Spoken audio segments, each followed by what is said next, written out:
Second time I seen him was at his home in Las Vegas, Nevada. Everybody thinks he faked his death. He's not dead. There was many things that happened and he got set up for a little bit. Tupac got caught on TMZ in 2009 after he burnt his fingerprints off and everybody seen him, right? The LAPD went out and covered that shit up. Look it up on TMZ. Look it up. Go look it up yourself. Go look it up yourself. You think I'm scared of you? Let's go. Idea who shot Shook. I'm pretty sure Shook knows who shot Shook. Yeah. Well, I mean, so when he comes out of sedation, I'm sure anybody who gets shot will tell you who shot him, right? yeah. But if the police say nobody shot him, I believe nobody shot him. And if nobody shot him, that's the same nobody that shot Tupac. And if nobody shot Tupac, it's the same nobody that shot MLK. Is Tupac alive? He's alive on my playlist. All right. All right, we'll leave it there. There you go. To go back to the hospital, St. Bernardine's, California. I tried to go back and get some type of history. Did Katt Williams really just expose Ally Carter as Tupac's secret daughter? Kazua. Girl, come sit down for this one. This might be one of the wildest things I've heard in a minute. All this time, people assumed the only reason Ally's name stayed circulating was because of her alleged mistreatment involving Diddy, Epstein, and that whole circle. But what if that was just the surface? What if she's been way more connected in the industry than anyone realized? And here's the part that'll have you sighing everything. Rumors claim Tupac's family supposedly knew the truth. Along, not only knew, but allegedly helped keep her identity under wraps, so nobody would find out she was Pac's hidden child. If you've been following Ally Carter, then you already know she's been fighting tooth and nail to expose what she says is really happening behind closed doors. She's taken heat, backlash, and worse, just to get her story out. But being linked to Tupac, that was not on anyone's bingo card. And insiders are whispering that this has been an open secret in certain industry rooms, just never spoken out loud. Because if it was confirmed, it wouldn't just shake the culture. It would legitimize everything she's been claiming this entire time. Ron Jeremy, Denzel Washington, Beyonce Knowles, Ellen DeGeneres, Whoopi Goldberg, Lady Gaga, Chrissy Teigen, John Legend, Joan Rivers, Rob Saget. Do you want me to keep going? Now for those of y'all who somehow missed the full rundown of what Ally's been saying, whoo, baby, you are behind. Because the rabbit hole is deep. You know those Epstein files that the entire internet and they mama have been dissecting. Lately, Ally was talking about that mess long before the DOJ ever dropped a single document. And what did people do? Laughed, called her delusional, said she was Meanwhile, she was putting everything on the line. And I'm not exaggerating.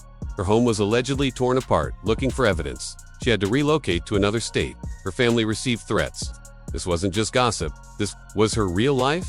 And still, folks kept acting like she was making it all up. You get pressured, attacked, stalked, and hunted down for your own information. You get abused and re-victimized again by people who wanted to argue a back and forth this week like that fucking mattered. Okay, you had Stu Peters and Timothy Charles Homestead going back and forth, and nobody has even bothered. Not that I give a damn, and not that I understand that you guys are gonna be that selfish, but nobody has bothered to apologize for all the hell that has happened. But you guys were arguing back and forth, and in that meantime, we lost our home. You don't believe me? Here you go. What once was a full house, we were still paying rent on our house. What we were doing this whole time was moving everything because our house is gone. Our house is gone. This is the speaking out. What was our beautiful 3-bedroom acre home on 21225 Standing Rock Avenue, because everybody has the address, because organizations that were attached to Marx, Sawyer, and many other organizations decided to put out the address, my license plate to one of my cars, and many other of my. So here you go. You can have it.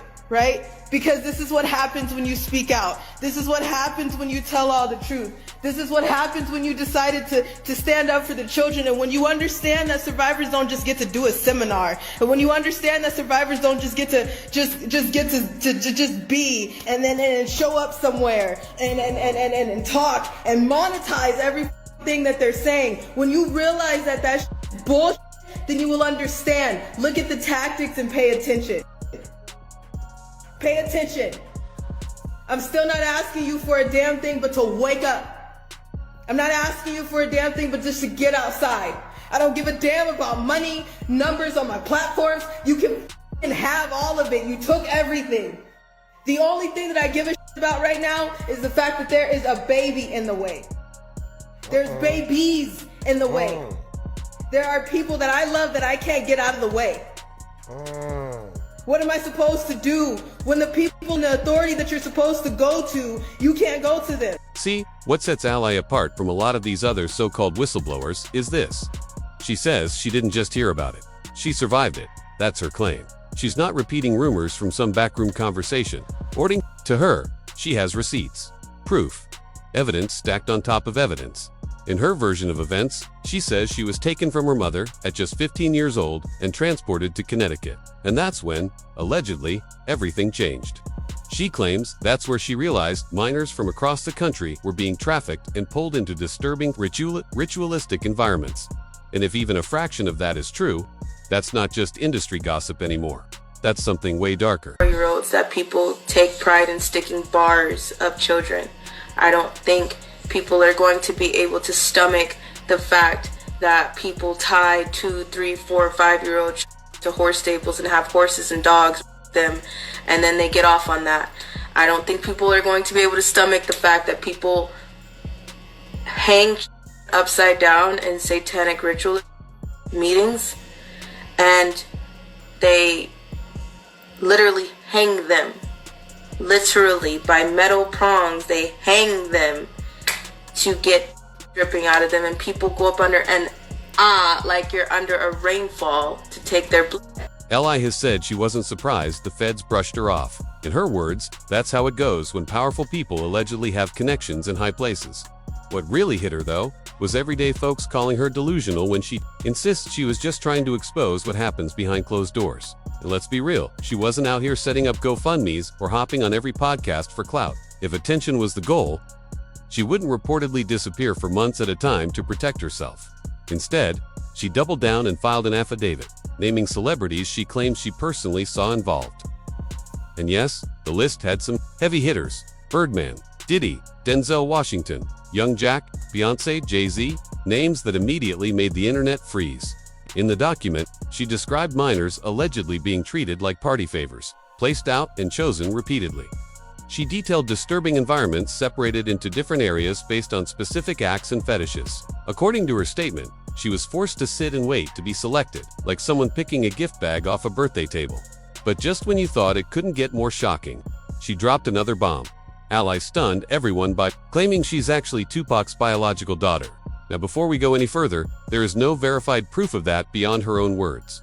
That's important to say. However, because some of her previous claims later lined up with public information, a lot of people are giving this allegation side-eye instead of dismissing it outright, she says.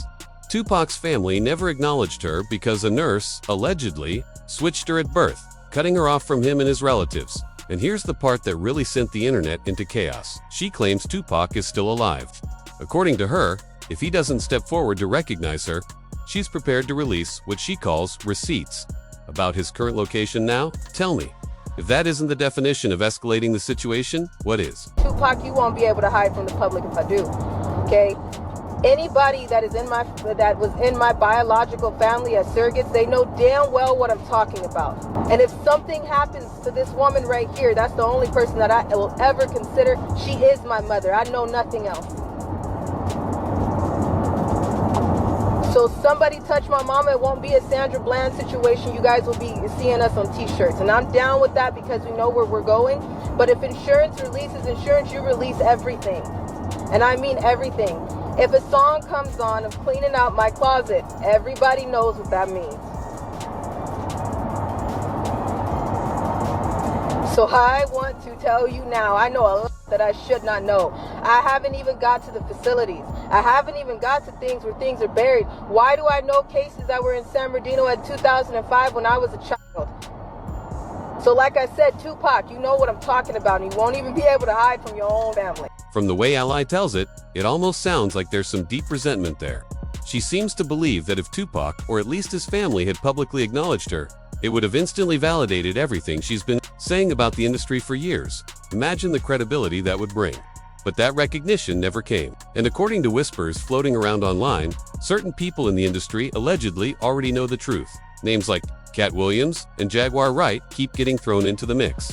Now, Katt hasn't publicly stood beside Ally or confirmed anything outright. But ever since So there was a crossroads where we were both invited to an Illuminati thing, and it had to be one or the other of us, and decisions had to be made. So it was both of us, we were equal. One of us had to cut off all their hair. Of course, the internet had opinions.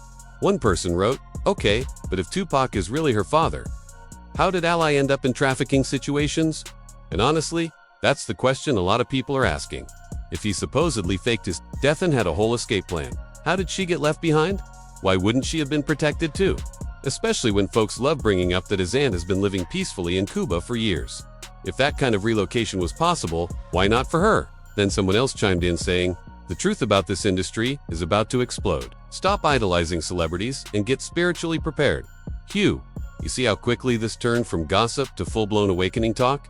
But now I've got to ask you, what are your thoughts? Do you believe Ally Carter's claim about Tupac being her biological father? And if there's even a chance it's true, could this kind of pressure actually push him to step out of hiding? Or is this all about to get even messier?